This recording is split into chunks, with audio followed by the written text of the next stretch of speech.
Juan Soto and Blake Snell. Could we see both of those teams stay in the NL West, but switch teams?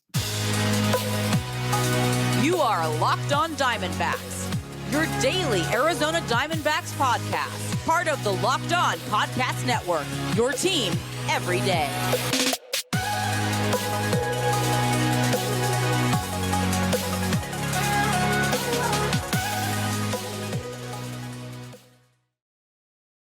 Welcome into the Locked On Diamondbacks podcast, part of the Locked On Podcast Network, your team every day. You're listening to who? Always charismatic host of this podcast, Miller Thomas. I've been hosting this podcast since 2020. Now the D-backs have won their biggest off seasons ahead of them, coming off the World Series appearance. And today we're going to have Javier Reyes of Locked On Padres on the show to discuss maybe a little Blake Snell, Juan Soto to the D-backs. We'll discuss all that on today's podcast with Javier Reyes. But don't forget, today's episode is brought to you by FanDuel. Make every moment more. Right now, new customers get $150 in bonus bets with any winning $5 moneyline bet. That's $150 if your team wins. Visit FanDuel.com/lockedon to get started.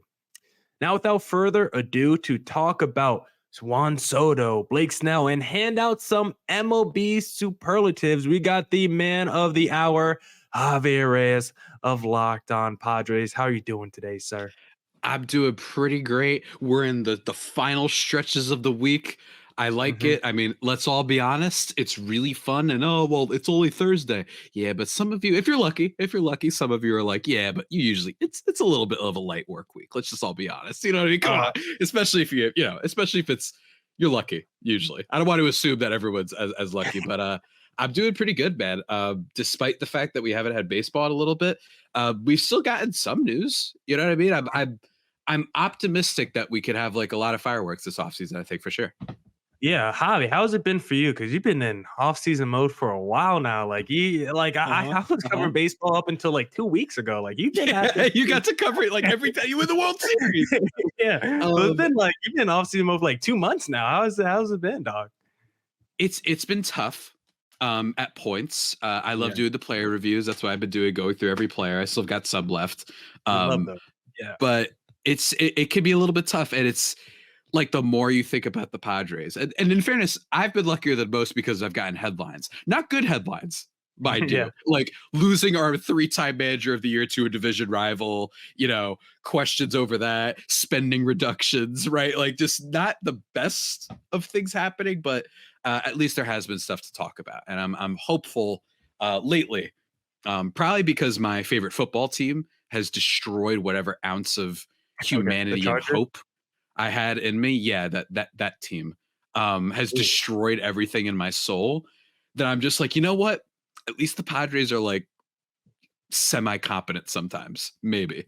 You know what I mean? Like at least there's like a bright future theoretically, maybe. Well, still got Herbert at least. At least got Herbert out there. It's not according to the Dolphins fans, though. Not according to the win-loss people who like to look at a team's record and then they think that they're football geniuses. But yeah, man, really exciting and definitely, as always, probably set up to be a big offseason for the Padres. Even every single time that I think they should just do, below the line moves, thin out the edges, all that stuff. They always do something big. And, they just recently, as of yesterday, when people are hearing this, hired Mike Schilt to be their new manager. So again, there's still a lot there. And even with all the disaster, there's still a lot of optimism, I think, around San Diego fan base. Just hoping that at least we still have stuff. You know what I mean? Like we're not the A's. We're not the Royals. We're not the Rockies. We're not the Rays, frankly. Like we're not those teams that just seem like the White Sox, right? That team has to trade its best players because they have nothing and then they have no farm system. So like at least there's ways you could get out of this. Unlike I think some other teams. Yeah, and maybe potentially one way, if you want to reset, add some more pieces to that farm system, is to trade that big dog with free agency pending, not too far away. Little Juan Soto potentially getting moved from the Padres, who all of a sudden dealing with some liquid money problems. Maybe they can't even afford a Juan Soto. Maybe you have to deal him. So I want to know, Javi, as a D-backs fan coming off this World Series appearance, I would love to get in the Juan Soto sweepstakes, but I want to know, are the sweepstakes open? Do you really think the Padres are open to the possibility of trading Juan Soto? Reading the tea leaves, reading from what I've heard, and most of what I've heard is from where everybody else has heard. Okay. Most of it, anyway. It seems like it's a little bit more likely than not that he gets moved. And I really think that I think that's backed up by the spending reduction report. Like that sounds like that comes out months before. I'm not saying that the media part of this was manipulative of it, but it's like that would support them making this move if there's a spending reduction. Almost it's like brace for impact. You know what I mean? Because if they're having the spending reduction, he's going to make maybe around 30 million in arbitration next year. Then that alone is a lot, right? So forget the extension, right? Like just the arbitration for next year could be difficult, not to mention the other problems that the team has. They might lose Blake Snell to free agency. So I think that they probably look to trading him unless they were to make some big blockbuster trades, not signings because of the spending reduction. But I think if you made some trades, I talked about on my show yesterday, Dylan Cease, not a lot of arbitration money, would cost less than Snell, 2 years of control. If they did that, then they could hang on to him because it'd be like, we're going to go for it next year. And we think that it's worth hanging on to him just for next year at the minimum because he's so good. So like I would look at what the Padres do in terms of what will make them good next year. If they do those type of moves, then I think that means they're keeping them. Like if they traded for Corbin Burns, right? You wouldn't owe him money after next year. That would mean you should probably keep Juan Soto. Wouldn't it make sense to trade a lot for 1 year, but then give up another guy that you only have for 1 year? That's just kind of counterintuitive, right? So that's kind of how I'm viewing it. And I don't know exactly what team it would be. They probably won't get the same haul that they gave up for him, that level. The only thing that I'll predict is that it won't be the Yankees, and people need to stop buying into the Yankees. For one thing, thinking that the Yankees care. I think they've shown us for long enough that they don't care. And two, like they don't care about actually being competitive. I don't think that they've shown any sign over the last like 8 or so years that they actually care. But there's teams out there, man. There's teams out there that make sense. There's hungry teams out there that want a superstar bat. So I could see it. I could absolutely see it happening. I could see it happening in like 2 weeks, frankly. Like I could see anything. Yeah, and I think the Padres are probably going to add to the team this season and see what they could do heading into 2024. But do you think if maybe the Padres get off to another slow start like they did this past year with that Juan Soto free agency pending, like could you see, you know what, maybe we retool a little bit. We don't want to do a whole rebuild. We still got a lot of money on the books, but you know what? Juan Soto is going to be garnering a lot of money. That's going to be a hefty paycheck that we have to give him. Maybe we just trade him at the deadline, take the hit. You're not going to get the package that you want back, but at least you could rebuild the farm system a little bit if it's not going to be our year anyway. Exactly. And I think that that's why I'm not like certain. I said more likely than not. And I don't know that like I might be like 51-49 on that, like in terms of him getting traded, because like you said, with so much money on the books, it's almost like, well, you can't tank per se. You're not in rebuild mode. So just keep the guy. And then, you might as well just, all right, yeah, if you stink by the deadline, then you trade him, you get like a reliever that might be good, whatever. Right. Like, there's worse things you could do. There's worse things you could do. Heck, the friggin' Angels gave up a lot for Lucas Giolito. So you could hope that just keep him, see what happens, and bet on the fact that they were kind of unlucky in certain areas this year, like just being historically unclutch, right? Like if you just expect a regression to the mean there, then maybe, like a positive regression, then maybe they're like, yeah, let's just keep Juan Soto and say, all right, Xander Bogaerts won't hit below 100 with runners in scoring position, right? Like as long as that doesn't happen, you should at least be like a wild card potential team. Don't go 0-12 or whatever in extra innings, then that should work. So again, we'll have to see. I think it also is going to depend on the deal. Preller is not going to trade. I don't think he'll trade just to trade because they have the money. Like they have some leverage to be like, we're totally down, which is keeping this guy for a year and seeing what happens. So. And do you think there's any possibility that the Padres would trade him in division? Like, do you think that's something that, like, you think it's a philosophy thing? There's no chance. Best offer comes from in division. I'm not saying Dodgers, but if the D-backs or Giants were like best offer from those two, I'd prefer those teams. I don't want to trade to the Dodgers. Dodgers would never happen, but I think no, because they're not in rebuild mode.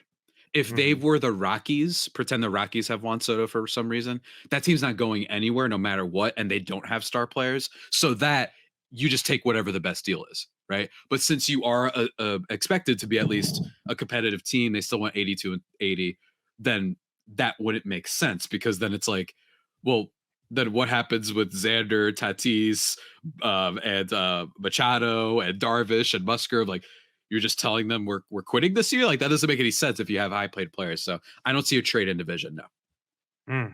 That's disappointing to hear. Well, hopefully we can steal another Padre from your team this offseason, because I want to ask you about little Blake Snell action, his chances of switching teams in the NL West this offseason. But if you believe the D-backs or Padres have a chance of winning the World Series in 2024, why not go to FanDuel Sportsbook and place down a little futures bet? Because score early this NFL season with FanDuel, America's #1 sportsbook. Right now, new customers get $150 in bonus bets with any winning $5 money line bet. That's $150 if your team wins. If you've been thinking about joining FanDuel, there's no better time to get in on the action. The app is so easy to use. There's a wide range of betting options, including spreads, player props, over-unders, and more. My favorite thing to do is the same game parlay. When I see the Lakers on the schedule, I'm taking LeBron, the GOAT, over in points. Give me D'Lo, the prodigal son has returned, over in threes with the Lakers money line. That hits about a third of the time, but when it does, it feels good in my pocket. So visit FanDuel.com/lockedon and kick off the NFL season. FanDuel, official partner of the NFL.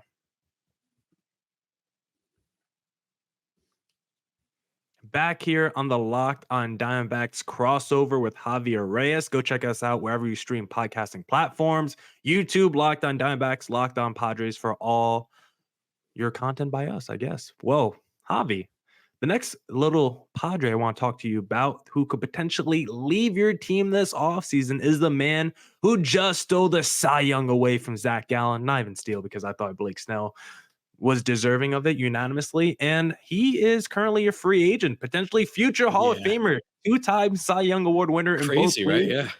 It's literally insane to think about that he's like on a short list with all these historical guys. But Blake Snell won the perfect time to enter free agency. I mean, coming off that Cy Young Award, he's going to get a lot of money this offseason. Of course, we know the Padres have already spent a lot of money. So what do you think the chances are of Blake Snell coming back to the Padres versus signing with another team? I think it's similar to the Juan Soto thing, except more so in the sense of you, with the spending reduction, all that I was saying before, like, is that like brace for impact kind of thing. You're probably going to get, I mean, if you just look at, let's say, Robbie Ray, last pitcher that was a free agent that came off of a Cy Young season, he's probably going to get that or more. And I just don't think, with the spending reduction rumors and reports, plus all the contracts they have now, that it'll be entirely feasible. That being said, they are crazy. And it's totally possible that they're like, screw it, like, we want to keep this guy, because AJ Preller and company have shown that they are very in the present, which is sometimes a very good thing, but other times not, because then they do stuff like extending Cronenworth and extending Darvish and extending Manny Machado, while you have the Juan Soto guy, right? Like, that should be your priority. So there's some issues there, but I would expect him to go to a different team, and that's the team that I think, or that's the player, I'm sorry, that I actually think the Diamondbacks could potentially acquire in free agency, depending on what they decide to do this offseason. It would be very sad, but it wouldn't be shocking if our 3-time manager of the year left to the Giants, and then Blake Snell, our Cy Young Award winner, and the first since Jake Peavy, in 2001 or whatever the heck it was, right? Like, it wouldn't be shocking to me, and it would just be it's like just a knife to the heart, like Talia al Ghul at the end of Dark Knight Rises. Okay. You know what I'm saying? Somewhat spoiler alert. Like, you know what I mean? Like, just something like that. That's what it'll feel like if we lose Snell, especially. So. And how nervous would you be giving Snell a long-term lucrative deal? Because, to be honest, like, of course, if I saw the headline, the passing bomb, D-back signed Snell to a major deal, I would be happy in the moment. But right now, with him not on the D-backs, like I would be very trepidatious to give a guy who we've seen be Good word. very up and down. Mhm. Thank you. I tried my best there. I was thinking about that word for like 5 minutes before I said it.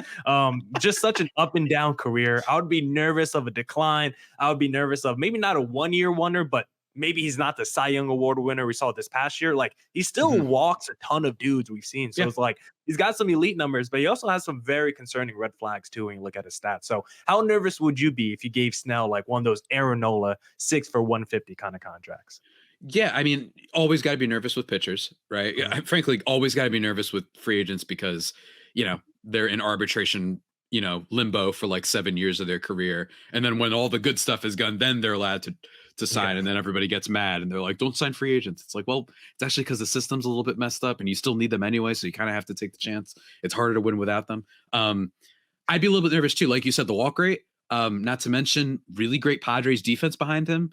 Ruben Mhm. Niebla is a great pitching coach and also has only pitched more than 180 innings, I believe, twice in his career. So it's definitely, there are some frights there, but I think it depends on the team. My team, I'd be nervous because we're like hamstrung. Like the budget seems like if they were to extend him, that might be like one of the only moves they can do. Where I lean towards, let's try and like build out and have a little bit of depth. That way, if anything bad happens, you don't fall apart. While a team like the D-backs, who don't have too much money committed right now, from what I've seen, that might be a team that makes sense. Teams that are like on the rise and they aren't spending much yet. I think that's cool because, say, like you said, things fall off the wheels, fall off the wagon and whatnot for Snell. It's like, okay, I mean, we can recover from this though. It's only one guy, right? You haven't made it that you're all in right now and you have no wiggle room whatsoever. So I absolutely think that Snell, it depends on the team. You know what I mean? Like, obviously, your Dodgers and Yankees, theoretically, the Yankees, your Mets, big budget teams that clearly are ready to spend no matter what, always there. But the Giants, right? They're kind of similar to the Diamondbacks, honestly. I think that could be a team that I see competing for him. And according to John Heyman last week, they were one of the teams in on him. So I could absolutely see that happening. Yeah, for me, it's always like how long it is. That's what I care about more than even like the annual salary. Like, am I paying him for 6 to 8 years? Do I only have to pay him Yeah. for 3 to 4? I'm always Mhm. fine overpaying for a guy if it's like 3 to 4 years, 2 years. Mhm. But if it's like those 5 to 7 year deals with a pitcher already in his early 30s, that's when I think you run into some trouble. So if we're overpaying for Blake Snell, it better be on like a 4 or a 3 year contract if he's coming to the D-backs.